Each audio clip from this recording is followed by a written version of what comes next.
So I'm unsure who needs to hear this right now, but if you found this video and you're wondering on why you keep returning back to your old habits, this video is for you because I will tell you exactly why that is. And I will teach you on how and why it's important to break it and how to break it. And so before I even get into this video, I just wanted to share with you guys, one of the biggest things that I struggled with was people pleasing, seeking validation and approval. And I've done this since I was 8 in elementary school all the way till high school before I had my spiritual awakening. And for the longest time, I thought that life was all about seeking validation, seeking approval. And at the time, I didn't know that I was firing and wiring my brain, rewiring my brain to just become the identity that needs validation and approval from other people. I needed my external environment to control my personality instead of having my personality control my personal reality. I had my personal reality control my personality. And for years, I was just in this mindset that I had to be high energy, I had to be this specific identity in order to be loved and accepted and approved and validated by other people. And for years, I have done this. And when I came across Dr. Joe Dispenza's work and I came across the book, Breaking the Habit of Being Yourself, and if you guys don't know who Dr. Joe Dispenza is, he is a hothead, a maniac when it comes to personal transformation and change. And he talks about so many great topics, subjects, epigenetics, quantum physics, changing your personality, neuroscience, Newtonian physics, a lot of these great science that you will learn whenever you get into the material of his work. And for the longest time, you guys, I was struggling.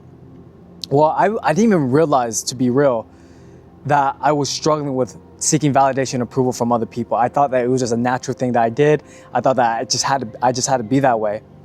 But if all of you guys that know that do Dr. Joe Dispenza work, when you do his work, which is like the meditation work, you become really conscious of your unconscious. You get supremely conscious of your unconscious, the best way to say it, because when you start becoming aware of your behaviors and your thoughts and the choices you make and the behaviors you demonstrate and the experiences that you experience and the feelings that you feel on a moment-to-moment basis, you start to question a lot of why you do what you do. You start to question. And I remember I went to my first Dr. Joe Dispenza event, and at that event, I remember I was in this unconscious habit of just seeking attention from everyone. I wanted to seek attention from everyone. And I remember during the event, I just had this this thump on my head that just kind of awakened me to realize that hey, why are you wanting their approval so much? Why do you want their validation so much? Why do you want that? And just even asking those questions and becoming conscious of those behaviors, I was awakened by my own delusion of what was going on. I was just so struck. And it made me question why I was being that way. And I just remember that Dr. Joe says that when you have a thought, your thought activates specific circuits in the brain. And when you activate those specific circuits in the brain, what tends to happen is that those circuits produce a biochemical reaction that gets sent to the body to make you feel what you were just thinking. So when you have a thought, let's just say on my behalf, is that I wanted to seek validation and approval from others, and I would have the thought of doing that. That thought will immediately activate specific circuits, will send specific chemicals to my body, will make me act and feel in the way that I was just thinking, which is seeking validation and approval from others by being a victim to my environment. And I'm not saying that this was a bad thing. I think that in my earlier childhood, whenever I was moving a lot and I had to make new friends, it served its purpose at that moment. But being in my mid-20s now, I started realizing that it's not serving me the way that it needs to, and that it needs to be transformed. And I have a very compassionate way of looking at this now. And what I started realizing is that when you think specific thoughts, and it activates specific circuits, and it produces chemicals to make you feel what you were just thinking. The redundancy of that thinking and feeling and feeling and thinking conditions the body for however long. And so in my case, I've been doing this since, I did this back whenever I was in elementary school, seeking validation and approval. And I was just in this repetitive state where I just wanted people's validation and approval and validation and approval. And that was just my state of being. I just wanted that more than anything. And I would find different ways to do it, and I would need more of it. I would act out in school. I would do things that were really dumb to just get that validation and approval. And I did. I got so good at it. I got so successful at it that I realized that it's just who I was. I was known as a class clown. I was known as the energetic kid. I was known as the ninja, whatever you want to call it. Whatever you want to, whatever I want to call my past self. But when I started reading the Breaking the Habit of Being Yourself, and this is how your body creates habits through thoughts and feelings and thoughts, and you repetitively do that on a moment-to-moment basis. And if you've been doing that for years on end, and you decide you want to change, and you said that, you know what, I'm done trying to seek approval and validation from other people, and that works for like a few hours, and then like you're back doing it. And I struggled with this for years. And I found Dr. Joe Dispenza's work back in 2020. And I realized like I wanted to change this about myself. I don't want my personal reality to create my personality. I don't want my environment to dictate how I think, act, and feel. I wanted to turn that battleship around where I can control my personality so it can influence my personal reality. I wanted to control my identity so it can have some effect on my environment. And I was so clear that I wanted to make that shift. I wanted to know my authentic self. What made me real? What made me true? What made me unleashed? What brought out the real me? I wanted to know that. And I had my first mystical experience where it transformed my life for the better. It transformed my life for the better. And it made me want to seek the divine. It made me want to just change my identity, my personality to a version of me where I just no longer define by my external environment. That I can live fearlessly and undefined. And so you're wondering why I'm sharing this with you guys. And it's because I struggled this with myself where I set the intention that I wanted to change something. And as soon as I set the intention, I would go back, I would follow through for a few hours or a few days, and I would go back into my old habits. And I struggled with these old habits and these addictions of mine because I knew it didn't serve me. I was conscious of it.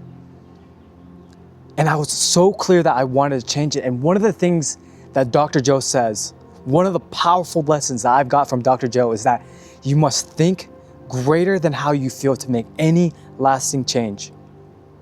When he said that, when Dr. Joe Dispenza said that, when you have to think greater than how you feel to make any lasting change, the lightning bolt of inspiration, divine inspiration, struck my heart and struck my soul.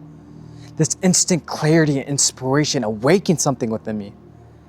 And I knew immediately that if I was in the unconscious habit of wanting approval and validation from other people, I had to think greater than how I felt, which was seeking validation and approval, that state of being. I had to think greater than how I felt to make any lasting change.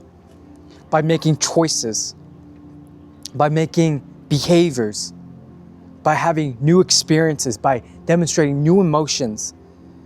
And yes, there'll be moments where your body memorizes your past so strongly, but just because your body memorizes your past so strongly doesn't mean that your body can't memorize the you that's liberated from the past experience, from your habits.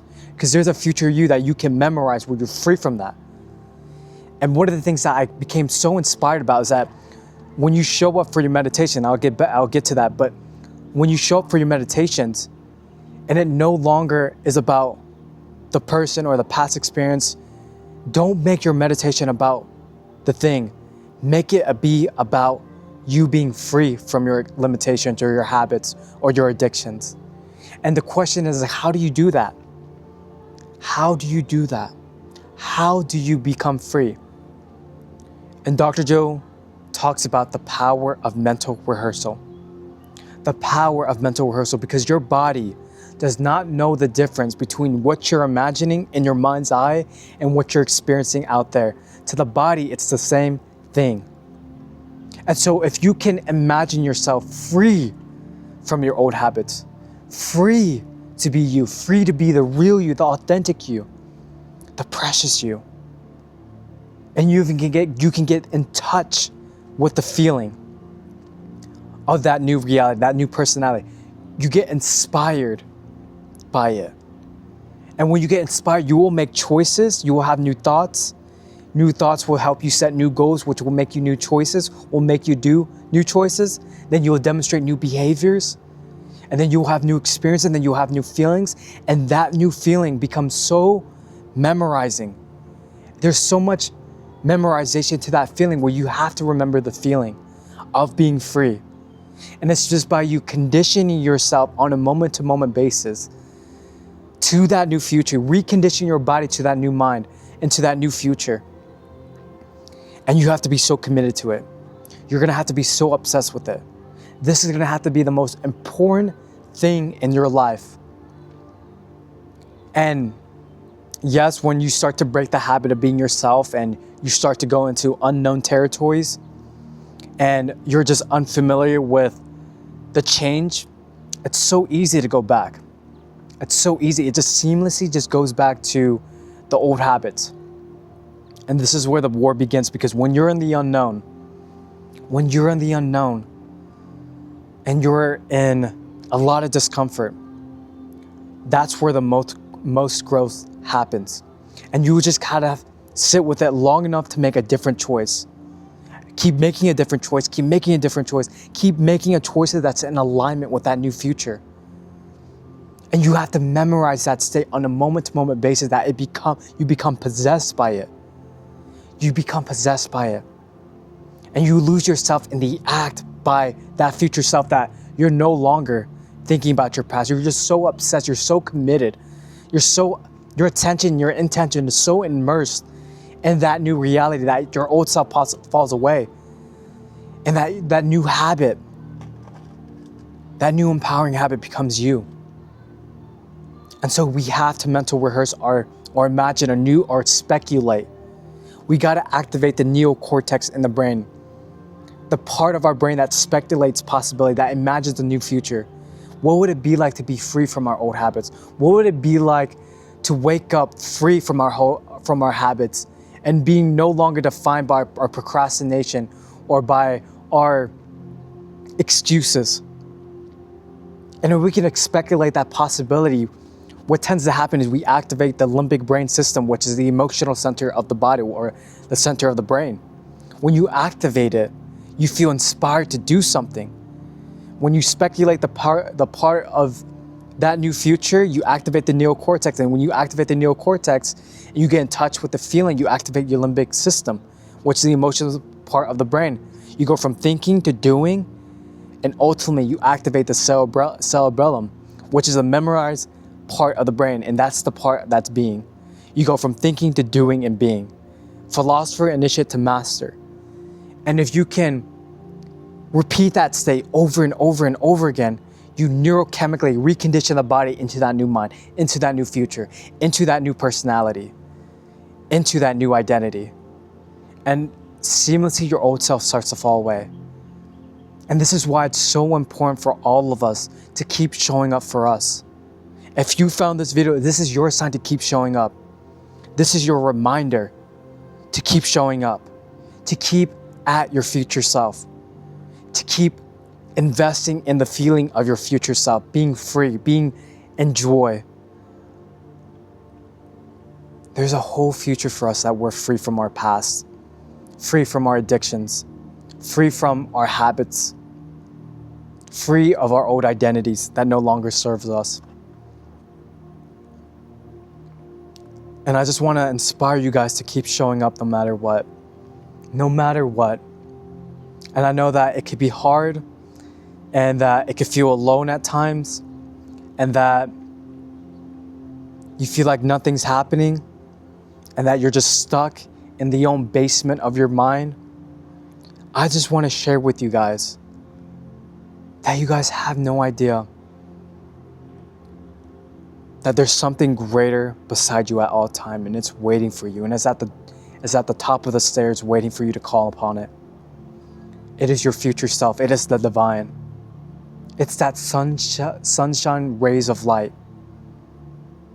And I'm not Christian or anything, but there's something that Jesus said.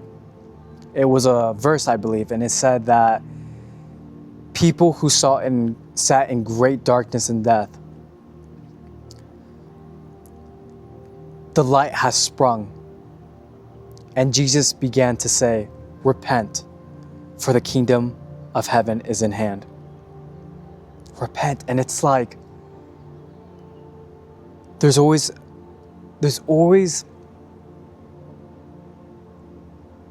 a beautiful opportunity. I don't even know if that's even the right word, but it feels like no matter what happens, no matter if you're in the basement of your own mind, there's always hope. That there's always guidance, or there's always light. There's light at the end of the tunnel. There's always going to be a new day. There's always going to be a new day, and you deserve it. You deserve to ask the divine for help, my friends. You deserve it. You deserve to ask your future self for guidance and for leadership and for inspiration and for strength, because you are worthy to ask him. But there was just something about that, what Jesus said, that people who sat in great darkness and death, light has been sprung. And Jesus began to say, repent, for the kingdom of heaven is at hand. That the divine will answer your call. That this holy energy, your new future, will find ways to come seek you, to come into union with you.